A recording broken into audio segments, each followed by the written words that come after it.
हाँ बच्चों नमस्कार।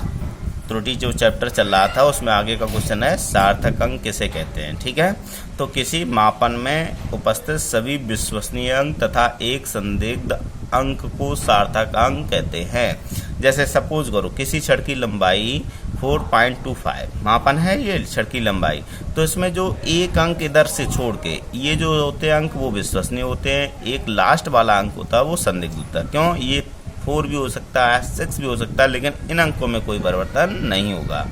तो ये सभी विश्वसनीय और एक संदिग्ध अंक को मिलाकर सार्थक अंक, तो इसमें कितने हो गए 1 2 3, तो इसमें सार्थक अंक कितने हो गए 3।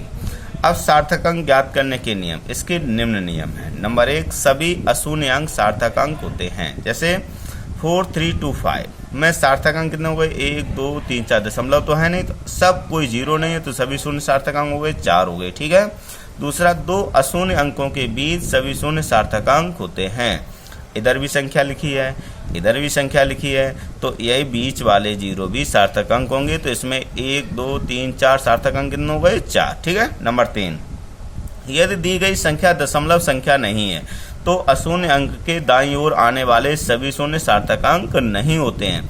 यदि संख्या में दशमलव नहीं है, कहीं है 51600, तो इस अंक के बाद कोई संख्या नहीं, तो ये वाले शून्य जो होंगे वो सार्थक अंक नहीं होंगे। तो इसमें कितने हो गए सार्थक अंक 1 2 3, तो सार्थक अंक होंगे हमारे 3 नंबर। अगला पॉइंट है, यदि दशमलव रहित संख्या किसी माप को व्यक्त करती है, किसी मतलब नाप को व्यक्त करती है, तो अशून्य अंक के दाईं ओर के सभी शून्य सार्थक अंक होते हैं।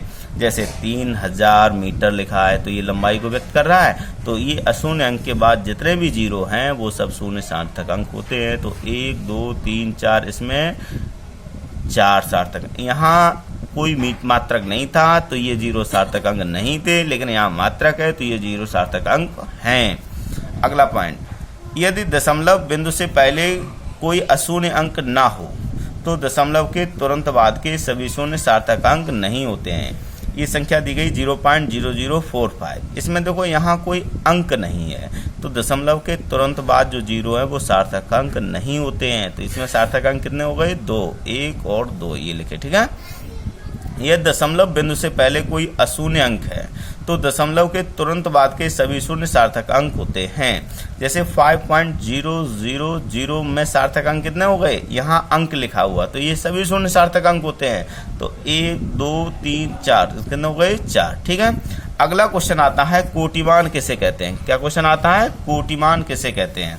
तो किसी राशि के परिमाण को उसके निकटतम 10 की पूर्णांक घात के रूप में लिखा जाए तो प्राप्त परिणाम को इस राशि का कोटिमान कहते हैं। मतलब यदि संख्या को 10 की निकटतम घात के रूप में लिख दें तो उस 10 की घात को उस संख्या का कोटिमान कहते हैं। जैसे 2.45 इंटू 10 की पावर 3 में कोटिमान कितना हो गया, 10 की घात कितनी बेटा 3, तो कोटिमान हो गया 10 की घात 3। लेकिन इसका एक नियम है, नोट करके हमने लिखा है, यदि दी गई संख्या का मान 3.16 के बराबर या उससे कम है, ये वाली संख्या 3.16 के बराबर है या उससे कम है, तो कोटिमान वही रहता है जो जितनी घात है। लेकिन यदि संख्या 3.16 से बड़ी है तो कोटिमान में ज्ञात करने के लिए 10 की घात में 1 जोड़ देते हैं। जैसे 5.65 गुणा 10 की घात 2, तो ये जो 5.65 है वो 3.16 से बड़ी है, तो इसलिए 10 की घात 2 में 1 जोड़ दिया, तो 2 धन 1, 10 की घात कितना हो गया 3। ठीक है। धन्यवाद। आगे नेक्स्ट।